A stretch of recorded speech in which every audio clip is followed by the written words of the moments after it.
Hi students, welcome to Anu educational studies. 5ನೇ ತರಗತಿ ಕನ್ನಡ ಭಾಗ 1 ಅಧ್ಯಾಯ 2 ನದಿಯ ಅಳಲು. ಹಿಂದಿನ ವಿಡಿಯೋದಲ್ಲಿ ನಾವು ಅಧ್ಯಾಯ 1 ಒಟ್ಟಿಗೆ ಬಾಳುವ ಆನಂದ ಪಾಠದ ಅಭ್ಯಾಸದ ಎಲ್ಲ ಪ್ರಶ್ನೋತ್ತರಗಳಿಗೆ ಉತ್ತರಿಸಿದ್ದೇವೆ. ಈ ವಿಡಿಯೋದಲ್ಲಿ ನದಿಯ ಅಳಲು ಪಾಠದ ಅಭ್ಯಾಸದ ಎಲ್ಲ ಪ್ರಶ್ನೋತ್ತರಗಳಿಗೆ ಉತ್ತರಿಸೋಣ. ಮೊದಲನೆಯದಾಗಿ ಇಲ್ಲಿ ನೀವು ನೋಡಬಹುದು, ಪಾಠವನ್ನು ತೋರಿಸಲಾಗಿದೆ. ಪಾಠದ ನಂತರ ಪದಗಳ ಅರ್ಥಗಳನ್ನು ಕೊಟ್ಟಿದ್ದಾರೆ. ಪದಗಳ ಅರ್ಥಗಳನ್ನು ನೀವು ತಿಳಿಯದೇ ಇರುವಂತಹ ಪದಗಳ ಅರ್ಥಗಳನ್ನು ಗಮನಿಸಿಕೊಳ್ಳಬಹುದು. ಅಭ್ಯಾಸ ಪ್ರಶ್ನೆ, ಕೆಳಗಿನ ಪ್ರಶ್ನೆಗಳಿಗೆ ಉತ್ತರಿಸಿ. ಪ್ರಶ್ನೆ ನಂಬರ್ 1, ಯಾರಿಗೆ ಮಾಲಿನ್ಯದ ಸೋಂಕು ತಗುಲಿತು ಎಂದು ಕೇಳಲಾಗಿದೆ. ಉತ್ತರವನ್ನು ಬರೆದುಕೊಳ್ಳಿ. ಭರತ ಮತ್ತು ಶಂಕರನಿಗೆ ನದಿಯ ಮಾಲಿನ್ಯದ ಸೋಂಕು ತಗುಲಿತು.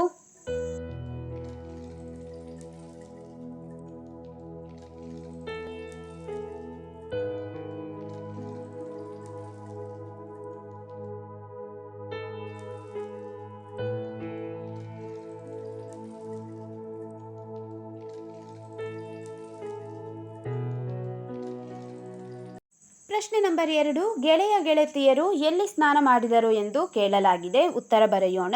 ಗೆಳೆಯ ಗೆಳತಿಯರು ಮಾಲಿನ್ಯದಿಂದ ತುಂಬಿದ ನದಿಯಲ್ಲಿ ಸ್ನಾನ ಮಾಡಿದರು. ಪ್ರಶ್ನೆ ನಂಬರ್ 3, ಆಸ್ಪತ್ರೆಗೆ ಸೇರಿಸಿದವರು ಯಾರು ಎಂದು ಕೇಳಿದ್ದಾರೆ. ಉತ್ತರ ಬರೆಯಿರಿ. ನದಿಯಲ್ಲಿ ಸ್ನಾನ ಮಾಡಿ ಒದ್ದಾಡುತ್ತಿದ್ದ ಮಕ್ಕಳನ್ನು ದಾರಿ ಹೋಕರು ಆಸ್ಪತ್ರೆಗೆ ಸೇರಿಸಿದರು.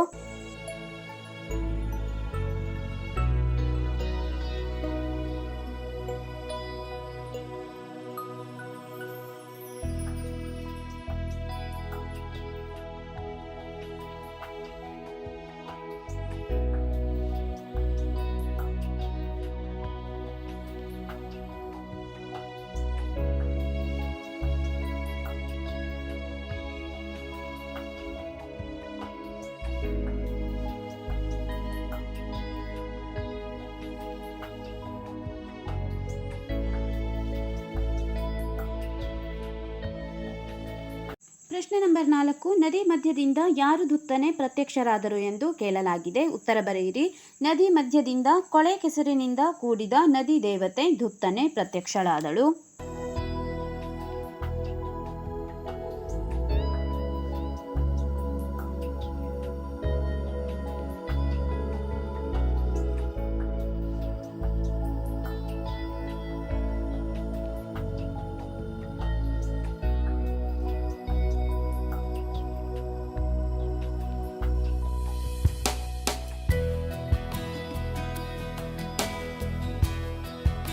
ಪ್ರಶ್ನೆ ನಂಬರ್ 5, ಮಕ್ಕಳು ಯಾರ ಸಹಕಾರದೊಂದಿಗೆ ನದಿ ಸ್ವಚ್ಛತೆಯ ಜವಾಬ್ದಾರಿಯನ್ನು ವಹಿಸಿಕೊಂಡರು. ಉತ್ತರ ಬರೆಯೋಣ.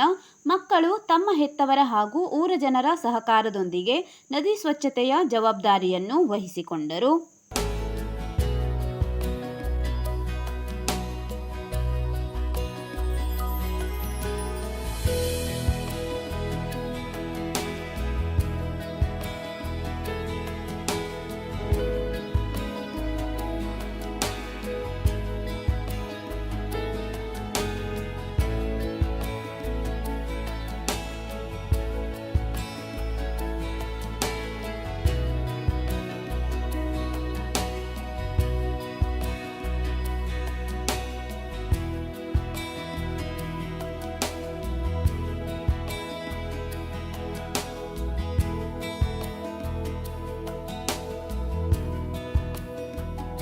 ಪ್ರಶ್ನೆ, ಕೆಳಗಿನ ಪ್ರಶ್ನೆಗಳಿಗೆ 2ರಿಂದ 3 ವಾಕ್ಯಗಳಲ್ಲಿ ಉತ್ತರಿಸಿ. ಈಗ ನಾವು ಕೆಳಗಡೆ ಕೊಟ್ಟಿರುವಂತಹ ಎಲ್ಲ ಪ್ರಶ್ನೆಗಳಿಗೆ 2ರಿಂದ 3 ವಾಕ್ಯಗಳಲ್ಲಿ ಉತ್ತರವನ್ನು ಬರೆಯಬೇಕಾಗಿದೆ. ಪ್ರಶ್ನೆ ನಂಬರ್ 1, ಮಕ್ಕಳು ಏಕೆ ನದಿಯಲ್ಲಿ ಸ್ನಾನ ಮಾಡಿದರು ಎಂದು ಪ್ರಶ್ನೆಯನ್ನು ಕೇಳಲಾಗಿದೆ. ಉತ್ತರವನ್ನು ಬರೆಯೋಣ.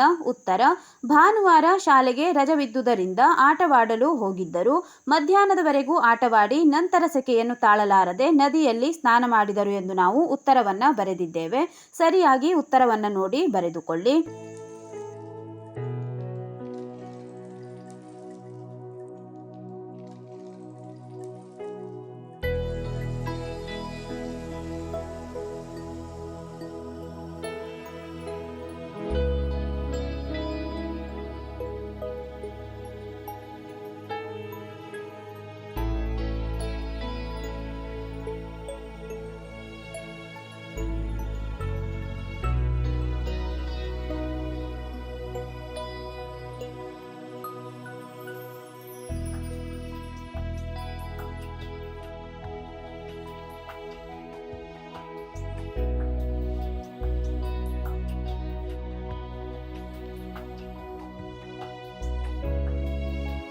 ಪ್ರಶ್ನೆ ನಂಬರ್ 2 ಗಮನಿಸಿ. ಸ್ನಾನದ ಬಳಿಕ ಮಕ್ಕಳ ಸ್ಥಿತಿ ಏನಾಗಿತ್ತು ಎಂದು ಕೇಳಲಾಗಿದೆ. ಉತ್ತರ ಬರೆಯೋಣ.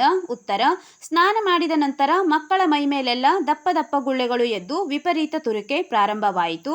ನೋವು ತಾಳಲಾರದೆ ದಂಡೆಯಲ್ಲಿ ಹೊರಳಾಡುತ್ತಿದ್ದರು. ಅದನ್ನು ನೋಡಿದ ದಾರಿ ಹೋಕರು ಎತ್ತಿಕೊಂಡು ಹೋಗಿ ಆಸ್ಪತ್ರೆಗೆ ಸೇರಿಸಿದರು ಎಂದು ಬರೆಯಲಾಗಿದೆ. ಇಲ್ಲಿ ನೀವು ಸ್ನಾನದ ಬಳಿಕ ಮಕ್ಕಳ ಸ್ಥಿತಿ ಏನಾಗಿತ್ತು ಎಂದು ಸವಿವರವಾಗಿ ಬರೆಯಬೇಕು.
ಪ್ರಶ್ನೆ ನಂಬರ್ 3. ರೆಹಮಾನ್ ಜಲದೇವತೆಗೆ ಏನೆಂದು ಹೇಳಿದ? ಉತ್ತರ ಬರೆಯಿರಿ. ರೆಹಮಾನನು ಜಲದೇವತೆಗೆ, ಈಗ ನೀನು ಕಲುಷಿತಗೊಂಡಿರುವುದರಿಂದ ನಿನ್ನ ನೀರನ್ನು ಕುಡಿಯಬಾರದು, ಸ್ನಾನ ಮಾಡಬಾರದಂತೆ ಈ ವಿಷಯವನ್ನು ವೈದ್ಯರು ನಮಗೆ ತಿಳಿಸಿದ್ದಾರೆ. ನಮ್ಮ ಗೆಳೆಯ ಗೆಳತಿಯರು ನಿನ್ನಲ್ಲಿ ಸ್ನಾನ ಮಾಡಿ ಅಸ್ವಸ್ಥರಾಗಿ ಆಸ್ಪತ್ರೆಗೆ ಸೇರಿದ್ದಾರೆ ಎಂದು ಹೇಳಿದನು. ಇಲ್ಲಿ ರೆಹಮಾನ್ ಅವನು ಜಲದೇವತೆಗೆ ಹೇಳಿದಂತಹ ಮಾತನ್ನ ಪುಸ್ತಕದಿಂದ ಆಯ್ದು ಬರೆಯಲಾಗಿದೆ.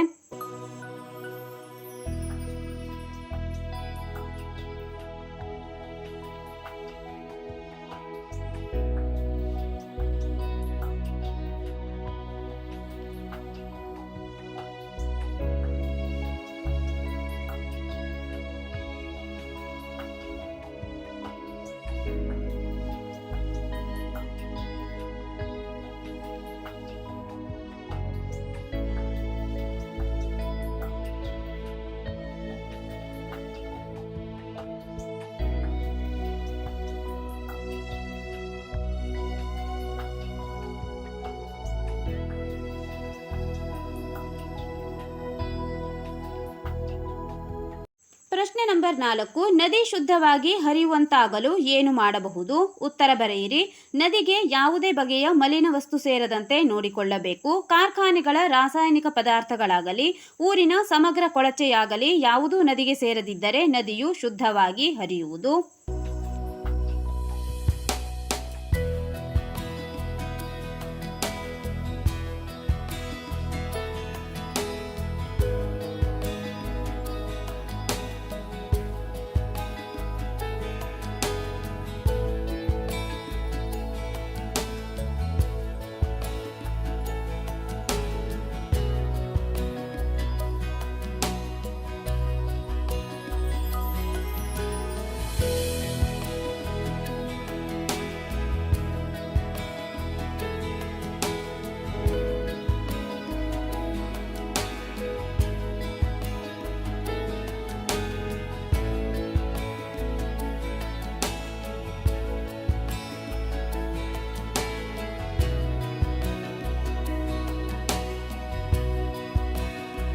ಐದನೇ ಪ್ರಶ್ನೆ. ಜಲದೇವತೆ ನನಗಾಗಿ ನೀವೇನು ಮಾಡಬಲ್ಲಿರಿ ಎಂದು ನಿಮ್ಮ ಬಳಿ ಕೇಳಿದರೆ ನಿಮ್ಮ ಉತ್ತರವೇನು? ಇಲ್ಲಿ ನಾವು ಉದಾಹರಣೆಯಾಗಿ ನಮ್ಮ ಉತ್ತರವನ್ನು ಬರೆದಿದ್ದೇವೆ. ನೀವು ಬೇಕಾದರೆ ನಿಮ್ಮ ಅನಿಸಿಕೆಗಳನ್ನು ಕೂಡ ಇಲ್ಲಿ ಬರೆದುಕೊಳ್ಳಬಹುದಾಗಿದೆ. ಇಲ್ಲಿ ಉದಾಹರಣೆಯಾಗಿ ಬರೆದದ್ದನ್ನು ಗಮನಿಸಿ. ನಾವು ಮತ್ತು ನಮ್ಮವರು ಎಲ್ಲ ಜನರಿಗೂ ತಿಳುವಳಿಕೆ ಹೇಳಿ ಹರಿಯುವ ನದಿಗೆ ಯಾವುದೇ ಬಗೆಯ ಮಲಿನ ವಸ್ತು ಸೇರದಂತೆ ನೋಡಿಕೊಳ್ಳುತ್ತೇವೆ ಎಂದು ಹೇಳುತ್ತೇವೆ.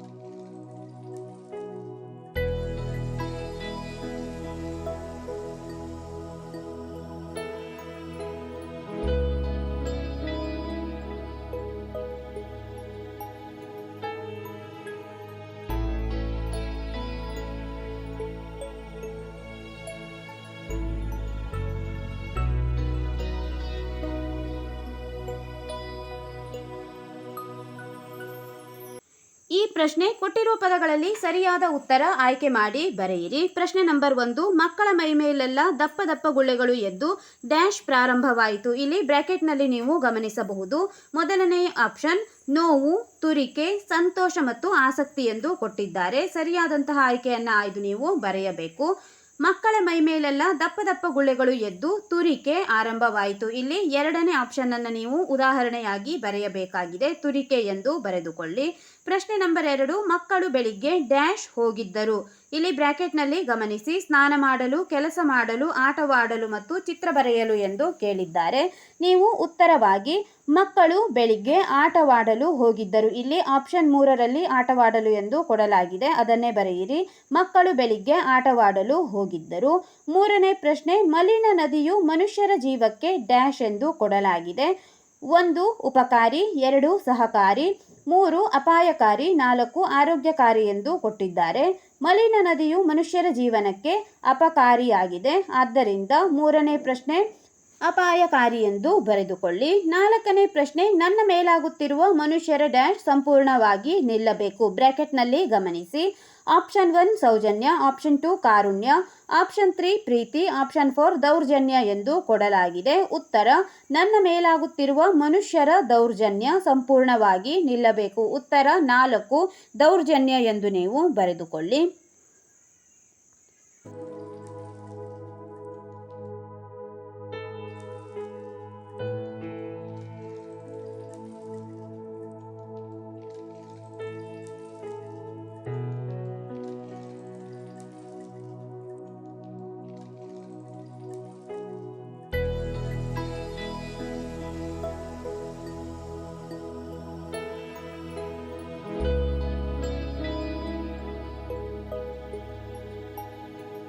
ಈಗ ನಾವು ಭಾಷಾಭ್ಯಾಸದಲ್ಲಿ ಕೇಳಿರುವಂತಹ ಪ್ರಶ್ನೆಗಳಿಗೆ ಉತ್ತರಿಸೋಣ. ಮೊದಲನೆಯದಾಗಿ ನೀವು ಇಲ್ಲಿ ವ್ಯಾಕರಣ ಮಾಹಿತಿಯನ್ನು ಗಮನಿಸಬಹುದಾಗಿದೆ. ವ್ಯಾಕರಣ ಮಾಹಿತಿಯಲ್ಲಿ ಸಂಯುಕ್ತಾಕ್ಷರಗಳ ಬಗ್ಗೆ ಮಾಹಿತಿಯನ್ನು ಕೊಡಲಾಗಿದೆ. ಈಗ ನಾವು ಕೆಳಗಡೆ ಕೊಟ್ಟಿರುವಂತಹ ಭಾಷಾಭ್ಯಾಸದಲ್ಲಿರುವಂತಹ ಎಲ್ಲ ಪ್ರಶ್ನೆಗಳಿಗೆ ಉತ್ತರಿಸೋಣ. ಆ ಪ್ರಶ್ನೆ ಕೆಳಗಿನ ಪ್ರಶ್ನೆಗಳಿಗೆ ಉತ್ತರಿಸಿ. ಪ್ರಶ್ನೆ ನಂಬರ್ 1, ಸಂಯುಕ್ತಾಕ್ಷರಗಳು ಎಂದರೇನು ಎಂದು ಕೊಟ್ಟಿದ್ದಾರೆ. ಈಗ ನಾವು ಸಂಯುಕ್ತಾಕ್ಷರಗಳು ಎಂದರೇನು ಎಂದು ಅದರ ವ್ಯಾಖ್ಯೆಯನ್ನು ಬರೆಯೋಣ. ಉತ್ತರ ನೋಡಿಕೊಳ್ಳಿ. ವ್ಯಂಜನಕ್ಕೆ ವ್ಯಂಜನ ಸೇರಿಕೊಂಡು ಅಥವಾ ಬ್ರಾಕೆಟ್ನಲ್ಲಿ ಸ್ವರದ ಸಹಾಯದಿಂದ ಎಂದು ಬರೆಯಿರಿ. ಉಂಟಾಗುವ ಅಕ್ಷರಕ್ಕೆ ಸಂಯುಕ್ತಾಕ್ಷರ ಅಥವಾ ಒತ್ತಕ್ಷರ ಎಂದು ಕರೆಯುತ್ತಾರೆ. ಇನ್ನೊಮ್ಮೆ ನೋಡಿ. ವ್ಯಂಜನಕ್ಕೆ ವ್ಯಂಜನ ಸೇರಿಕೊಂಡು ಉಂಟಾಗುವ ಅಕ್ಷರಕ್ಕೆ ಸಂಯುಕ್ತಾಕ್ಷರ ಅಥವಾ ಒತ್ತಕ್ಷರ ಎಂದು ಕರೆಯುತ್ತಾರೆ.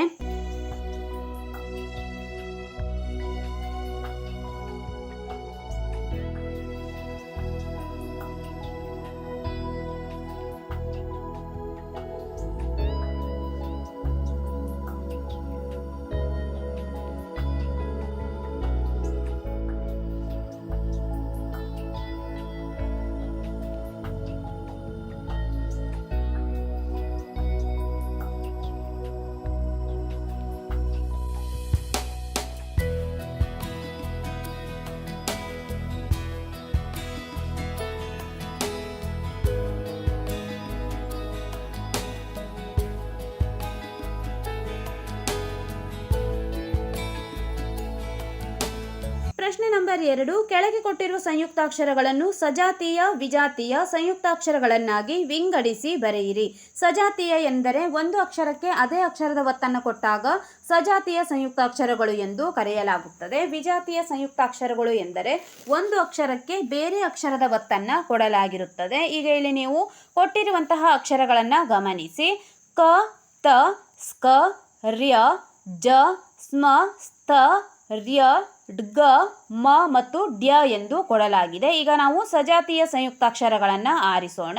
ಸಜಾತೀಯ ಸಂಯುಕ್ತಾಕ್ಷರಗಳು ನೀವು ಮೊದಲನೆಯದಾಗಿ ಕವನ್ನು ನೋಡಬಹುದಾಗಿದೆ. ಕಗೆ ಕ ಒತ್ತನ್ನು ಕೊಟ್ಟಿದ್ದಾರೆ, ಆದ್ದರಿಂದ ಕಗೆ ಕ ಒತ್ತನ್ನು ಬರೆಯಿರಿ. ಎರಡನೆಯದಾಗಿ ಇಲ್ಲಿ ರಗೆ ರ ಒತ್ತನ್ನು ಕೊಡಲಾಗಿದೆ, ಆದ್ದರಿಂದ ರ ಇದಕ್ಕೂ ಕೂಡ ನೀವು ಸಜಾತೀಯ ಸಂಯುಕ್ತಾಕ್ಷರ ಎಂದು ಕರೆಯಬಹುದು. ನಂತರ ಜ ಎಂದು ಕೊಡಲಾಗಿದೆ, ಜಗೆ ಜ ಒತ್ತನ್ನೇ ಕೊಟ್ಟಿದ್ದಾರೆ, ಇದು ಕೂಡ ಸಜಾತೀಯ ಸಂಯುಕ್ತಾಕ್ಷರ. ಕೊನೆಯದಾಗಿ ಮಗೆ ಮ ಒತ್ತನ್ನು ಕೊಟ್ಟಿರುವಂತಹ ಒಂದು ಅಕ್ಷರವನ್ನು ಕೂಡ ಇಲ್ಲಿ ನೀವು ಗಮನಿಸಬಹುದು. ಮಗೆ ಮ ಒತ್ತನ್ನು ಕೊಟ್ಟಿರುವಂತಹ ಅಕ್ಷರಗಳನ್ನು ಕೂಡ ಬರೆಯಿರಿ. ಮ. ಈಗ ವಿಜಾತೀಯ ಸಂಯುಕ್ತಾಕ್ಷರಗಳನ್ನು ಬರೆಯೋಣ. ಸ್ತ, ಸ್ವ, ಸ್ಥ, ತ, ರ್ಯ ಮತ್ತು ಡ್ಯ ಇವುಗಳು ವಿಜಾತೀಯ ಸಂಯುಕ್ತಾಕ್ಷರಗಳಾಗಿವೆ. ಸಜಾತೀಯ ಸಂಯುಕ್ತಾಕ್ಷರಗಳನ್ನು ಹೊರತುಪಡಿಸಿ ಉಳಿದಂತಹ ಎಲ್ಲ ಅಕ್ಷರಗಳನ್ನು ನೀವು ವಿಜಾತೀಯ ಸಂಯುಕ್ತಾಕ್ಷರಗಳಾಗಿ ಬರೆದು ತೋರಿಸಬಹುದಾಗಿದೆ.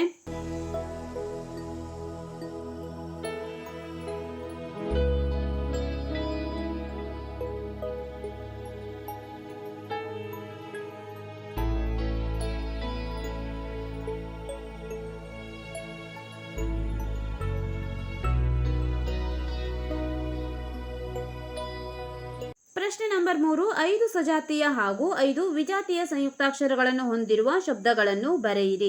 ಈಗ ನಾವು ಉದಾಹರಣೆಯಾಗಿ ಶಬ್ದಗಳನ್ನು ಬರೆಯಬೇಕು. ಸಜಾತೀಯ ಸಂಯುಕ್ತಾಕ್ಷರಗಳ ಪದಗಳು. ಸಜಾತೀಯ ಸಂಯುಕ್ತಾಕ್ಷರಗಳನ್ನು ಹೊಂದಿದಂತಹ ಪದಗಳನ್ನು ಈಗ ನಾವು ಬರೆಯೋಣ. ಸುಮ್ಮನೆ ಇಲ್ಲಿ ನೀವು ಗಮನಿಸಿ, ಮಗೆ ಮ ಒತ್ತನ್ನು ಕೊಡಲಾಗಿದೆ, ಆದ್ದರಿಂದ ಇದು ಸಜಾತೀಯ ಸಂಯುಕ್ತಾಕ್ಷರಗಳು. ನಂತರ ನಮ್ಮನೆ, ಇಲ್ಲೂ ಕೂಡ ಮಗೆ ಮ ಒತ್ತನ್ನು ಕೊಡಲಾಗಿದೆ. ಕೊಟ್ಟಿಗೆ, ಟಗೆ ಟ ಒತ್ತು, ಇದು ಕೂಡ ಸಜಾತೀಯ ಸಂಯುಕ್ತಾಕ್ಷರಗಳು. ಅಯ್ಯ, ಯಗೆ ಯ ಒತ್ತು, ಅವ್ವ ವಗೆ ವ ಒತ್ತನ್ನು ಕೊಡಲಾಗಿದೆ. ಇವುಗಳೆಲ್ಲವೂ ಕೂಡ ಸಜಾತೀಯ ಸಂಯುಕ್ತಾಕ್ಷರಗಳಾಗಿದ್ದಾವೆ. ಈಗ ನಾವು ವಿಜಾತೀಯ ಸಂಯುಕ್ತಾಕ್ಷರಗಳ ಪದಗಳನ್ನು ಬರೆಯೋಣ. ತ್ರಿವಿಕ್ರಮ, ಇಲ್ಲಿ ನೀವು ಗಮನಿಸಬಹುದು, ತಗೆ ರ ಒತ್ತು ಮತ್ತು ಕಗೂ ಕೂಡ ರ ಒತ್ತನ್ನು ಕೊಟ್ಟಿದ್ದಾರೆ. ಇಲ್ಲಿ ಆ ಅಕ್ಷರಕ್ಕೆ ಬೇರೆ ಜಾತಿಯ ಒತ್ತಕ್ಷರವನ್ನು ಸೇರಿಸಲಾಗಿದೆ, ಆದ್ದರಿಂದ ಇದು ವಿಜಾತೀಯ ಸಂಯುಕ್ತಾಕ್ಷರಗಳು. ಪತ್ರಿಕೆ, ತಗೆ ರ ಒತ್ತನ್ನು ಕೊಡಲಾಗಿದೆ, ವಿಜಾತಿ. ಮಾಲಿನ್ಯ, ನಗೆ ಯ ಒತ್ತನ್ನು ಕೊಟ್ಟಿದ್ದಾರೆ, ಇದು ಕೂಡ ವಿಜಾತೀಯ ಸಂಯುಕ್ತಾಕ್ಷರಗಳು. ನಾಯಕತ್ವ, ತಗೆ ವ ಒತ್ತನ್ನು ಕೊಡಲಾಗಿದೆ, ಇದು ಕೂಡ ವಿಜಾತಿ. ಪ್ರಾಣಿಗಳು, ಪಗೆ ರ ಒತ್ತನ್ನು ಕೊಟ್ಟಿದ್ದಾರೆ, ಆದ್ದರಿಂದ ಇಲ್ಲಿ ರ ಒತ್ತು ಕೂಡ ವಿಜಾತೀಯ ಸಂಯುಕ್ತಾಕ್ಷರಗಳಿಗೆ ಉದಾಹರಣೆಯಾಗಿದೆ. ಈಗ ನೀವು ಶುಭ ನುಡಿ ಎಂದು ಕೊಟ್ಟಿದ್ದಾರೆ, ಗಮನಿಸಿ. ಇಲ್ಲಿ ಮಾಲಿನ್ಯರಹಿತ ನದಿ ಮನುಕುಲದ ಭದ್ರತೆಗೆ ಬುನಾದಿ. ಅಶುದ್ಧ ನೀರು ಅನಾರೋಗ್ಯಕ್ಕೆ ಆಹ್ವಾನ. ನೀರಿನಿಂದ ಉಸಿರು, ನೀರಿನಿಂದ ಹಸಿರು ಎಂದು ಕೊಡಲಾಗಿದೆ. ಇವುಗಳನ್ನು ಓದಿಕೊಳ್ಳಿ. ಈ ವಿಡಿಯೋದಲ್ಲಿ ನಾವು 5ನೇ ತರಗತಿ ಕನ್ನಡ ಭಾಗ 1ರ ಪಾಠ 2 ನದಿಯ ಅಳಲು ಪಾಠದ ಅಭ್ಯಾಸದ ಎಲ್ಲ ಪ್ರಶ್ನೋತ್ತರಗಳಿಗೆ ಉತ್ತರಿಸಿದ್ದೇವೆ. ಮುಂದಿನ ವಿಡಿಯೋದಲ್ಲಿ ಅಧ್ಯಾಯ 3 ನಮ್ಮ ಮಾತು ಕೇಳಿ ಪಾಠದ ಅಭ್ಯಾಸದ ಎಲ್ಲ ಪ್ರಶ್ನೋತ್ತರಗಳಿಗೆ ಉತ್ತರಿಸೋಣ. 5ನೇ ತರಗತಿ ಕನ್ನಡ ಭಾಗ 1ರ ಎಲ್ಲ ಪಾಠಗಳ ಅಭ್ಯಾಸದ ಪ್ರಶ್ನೋತ್ತರಗಳಿಗಾಗಿ ನಮ್ಮ ಚಾನೆಲ್ನ ಪ್ಲೇಲಿಸ್ಟ್ 5ನೇ ತರಗತಿ ಕನ್ನಡ ಭಾಗ 1 ಅಭ್ಯಾಸ ಪ್ರಶ್ನೋತ್ತರಗಳು ಇದನ್ನು ಗಮನಿಸಬಹುದು.